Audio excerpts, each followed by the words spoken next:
sa zadovoljstvom vam želim dobrodošlicu u Podgoricu.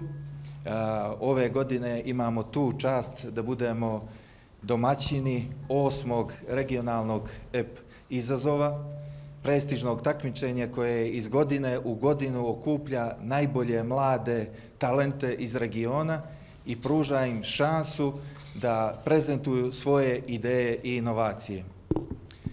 Kao kompanija koja ima najveći broj mobilnih i kablovskih korisnika u Crnoj Gori, MTEL predstavlja lidera u digitalnoj transformaciji i razvoja savremene tehnologije. Vjerujemo da je budućnost u znanju i inovacijama i drago nam je da smo danas vidjeli da vaša generacija posjeduje i znanje i kreativnost i sposobnost da oblikuje svijet tehnologije. MTEL Digitalna fabrika je nastala prije 8 godina kao prvi inovacijni hub u regionu i dala je nevjerojatan doprinos razvoju startup zajednice kroz edukacije, prezentacije, kroz hakatone i akademije. Imao sam tu čast da budem i mentor i nekoliko puta član žirija i dobro znam šta jedan startup da bi uspio mora da ima, a to je znanje, viziju, posvećenost i trud, ali ono što je možda najbitnije, timski rad. Danas sam imao priliku da saslušam svih 15 prezentacija i siguran sam da vi dobro znate o čemu pričam, jer sam sve te vrijednosti prepoznao u vašim prezentacijama.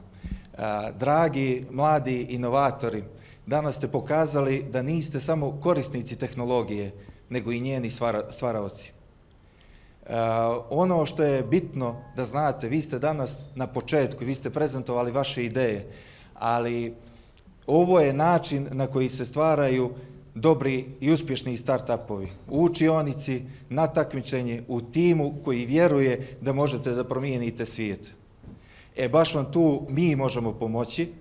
U nama imate iskrene prijatelje koji će vam pomoći da vaše ideje pretočite u stvarnost i pomoći ćemo vam da otvorimo vrate industrije koja je željna stvaraoca kao što ste vi. Na kraju želim svima da vam čestitam, i pobjednicima i mentorima kao i timovima na uspješno realizovanom AP izazovu i da vam poželim puno uspjeha u kreiranju novih digitalnih priča koje ćete tek ispisati.